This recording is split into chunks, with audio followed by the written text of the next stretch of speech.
धन्यवाद की आपण मला या विधेयकावर बोलण्याची संधी दिली। खरं तर महाराष्ट्र महिला शेतकरी सक्षमीकरण विधेयक 2026 आंतरराष्ट्रीय महिला शेतकरी वर्ष आपण साजरं करत असताना या संबंध वर्षामध्ये अनेक कार्यक्रम अनेक राज्य आयोजित करतील। आंतरराष्ट्रीय महिला शेतकरी दिन असल्यामुळे आंतरराष्ट्रीय स्तरावर सुद्धा अनेक कार्यक्रम होतील। पण मी आपल्या राज्याचा अभिमानाने उल्लेख करते की या संबंध वर्षामध्ये सर्वात उल्लेखनीय खऱ्या अर्थानं धोरण जर कुठलं राज्य आणत असेल, कुठली भूमी या ठिकाणी पुढे असेल तर ती आपली महाराष्ट्राची आहे। याचा अभिमान मी या निमित्ताने सुरुवातीला व्यक्त करते। महाराष्ट्र राज्याचे आदरणीय मुख्यमंत्री देवेंद्र फडणवीस साहेब, उपमुख्यमंत्री आदरणीय एकनाथजी शिंदे साहेब, उपमुख्यमंत्री आदरणीय सुनेत्रा काकी ज्यांनी या धोरणाच्या विधेयकाच्या संदर्भामध्ये मत आपलं व्यक्त केलं आणि आदरणीय खात्याचे मंत्री आदरणीय दत्ता मामा यांचे विशेष अभिनंदन करीन।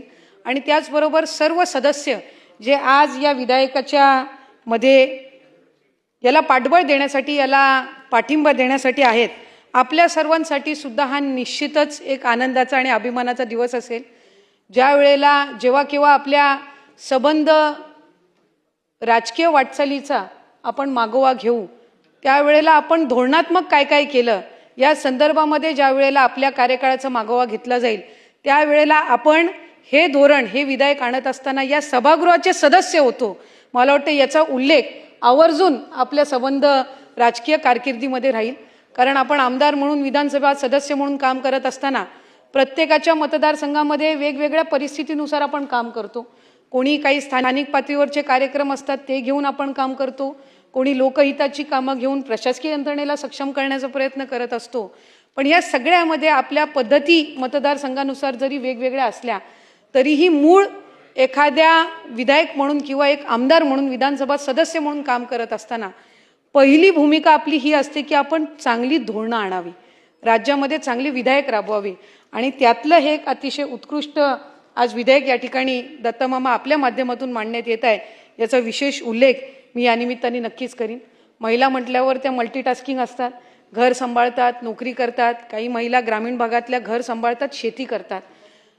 अध्यक्ष महोदय, मी ज्या विभागातून येते तो कोकण विभाग, आपणही त्या विभागातले आहात। आपल्या इथली बरीचशी पुरुष मंडळी ही वर्षानुवर्ष नोकरी व्यवसायाच्या निमित्ताने मुंबईमध्ये येतात आणि त्यांची गावची जी शेती असते ती तिथली त्यांची पत्नी किंवा तिथली वडीलधारी जी महिला असते ती त्या निमित्ताने सांभाळते आणि ती शेती ती उत्कृष्टरित्या सांभाळून ज्या काही नैसर्गिक आपत्ती येतात त्या सगळ्याचा सामना करून अनेकदा शेतीलाही आपल्याला माहिती आहे की एकदा शेत लावणी झाल्याच्या नंतर तिचं संरक्षण करण्याची भूमिका सुद्धा अनेक जनावरांपासून सुद्धा संरक्षण करण्याची भूमिका न घाबरता ही महिला त्या ठिकाणी घेत असते, घरातली स्त्री घेत असते आणि तिला कधीच कुठल्याही पद्धतीचं ॲक्नॉलेजमेंट किंवा कधी कुठल्याही पद्धतीचं तिला स्वतंत्र त्या निमित्ताने अस्तित्व किंवा त्याची मान्यता ही दिली जात नसते।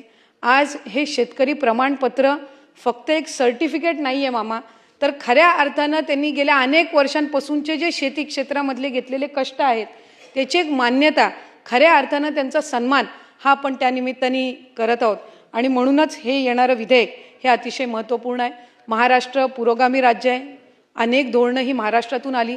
महिला धोरण आणणारं सुद्धा महाराष्ट्र राज्य हे पहिलं आहे। आज 4थं महिला धोरण सुद्धा आपण त्या ठिकाणी आणलं आणि 4 महिला धोरण आणणारं सुद्धा महाराष्ट्र राज्य हे पहिलं राज्य आहे।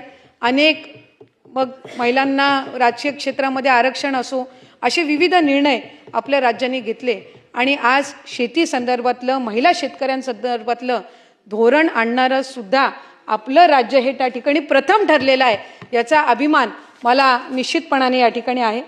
मगाशी पंकजाताईंनी उल्लेख केला राजमाता जिजाऊ ज्यांनी स्वराज्याचं स्वप्न बघितलं पण ते छत्रपती शिवाजी महाराजांना त्यांनी इतकं कणखर सक्षम केलं की ते स्वप्न त्या निमित्ताने ते पूर्ण करू शकतील। पुण्यश्लोक अहिल्याबाई होळकर प्रशासक म्हणून त्यांना उत्तम प्रशासक म्हणून आपण ओळखतो। जी काही मंदिरं पाडण्यात आलेली होती अशी असंख्य मंदिरं ही त्यांची पुनर्बांधणी ही पुण्यश्लोक अहिल्याबाई होळकरांनी केली। क्रांतिज्योती सावित्रीमाई फुले, आज आम्ही सगळ्याजणी या ठिकाणी आहोत आणि इथं आम्हाला आमचं मत मांडता येतंय ही खऱ्या अर्थानं त्यांची देण ही आम्हाला आहे। त्याचबरोबर महाराणी ताराराणी असतील ज्यांनी स्वराज्य सांभाळलं, झाशीची राणी असेल जिनी पतीच्या निधनानंतर राज्य सांभाळलं अशी अनेक उदाहरणं आहेत. डॉक्टर आनंदीबाई जोशी असतील, ह्या सर्व महिलांची आपण आज इतक्या वर्षांनी सुद्धा उदाहरण का घेतो? कारण त्यावेळेला प्रवाहाच्या विरोधात जाऊन त्यांनी त्या ठिकाणी आपली ठाम भूमिका मांडली आणि म्हणून त्यांना आज आपण आजही इतक्या वर्षांनंतर त्यांचा उदाहरण आपण आजच्या स्त्रियांना देत असतो. मला खात्री आहे की हे जे विधेयक आपण या ठिकाणी आणलेलं आहे आणि हे महिला कृषी शेतकऱ्यांना जे आपण हे प्रमाणपत्र देणार आहोत, कुठे ना कुठेतरी यातून अशा महिला शेतकरी तयार व्हाव्यात ज्यांची उदाहरणं वर्षानुवर्ष जग पातळीवर आम्हाला देता यावी. असं काम या धोरणाच्या या विधेयकाच्या अंतर्गत व्हावं अशी सदिच्छा मी या निमित्ताने व्यक्त करते. ग्रामीण भागातल्या महिला आहेत, यांना आर्थिकरित्या सक्षम होण्याच्या दृष्टिकोनातून तर हे महत्त्वपूर्ण आहेच. पण या विधेयकाअंतर्गत मला खात्री आहे की बऱ्याचशा वेळेला म्हटलं जातं की स्त्री आणि पुरुषांमधले जे फरक आहेत, ज्या काही त्यांच्या आपण नेहमी इक्वॅलिटी इनइक्वॅलिटीबद्दल बोलत असतो आणि कुठे ना कुठेतरी प्रत्येक जेंडर हे आपली सुपिरियॉरिटी दर्शवण्यामध्ये, वर्चस्व दर्शवण्यामध्ये त्या ठिकाणी कुठे ना कुठेतरी कार्यरत असतं. पण खऱ्या अर्थानं वर्चस्व आणि कोण कमी कोण जास्त हे लेखण्यापेक्षा ज्या वेळेला आपण समानतेवर भर देऊ त्याच वेळेला खऱ्या अर्थानं कुठलंही धोरण हे यशस्वी ठरत असतं. आणि म्हणूनच अनेकदा कृषी विभागाअंतर्गत जी काही यंत्रसामुग्री किंवा अवजार शेती व्यवसायामधले जे तयार केले जातात, हे पुरुषांची शारीरिक क्षमता ही लक्षात घेऊन तयार केले जात असतात.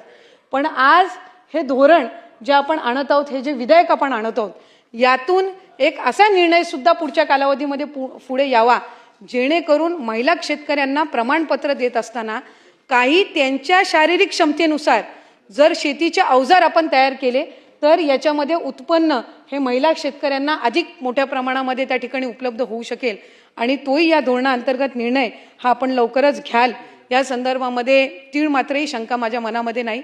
अनेक वक्ते, अनेक सदस्य या संदर्भामध्ये आपलं मत व्यक्त करणार आहेत. त्यामुळे अधिक वेळ न घेता आज अध्यक्ष महोदय आपण आम्हाला संधी दिलीत आणि खऱ्या अर्थानं एकमताने हे विधेयक याला पाठबळ देण्याच्या दृष्टिकोनातून आपण सगळे या ठिकाणी मतं मांडत आहात.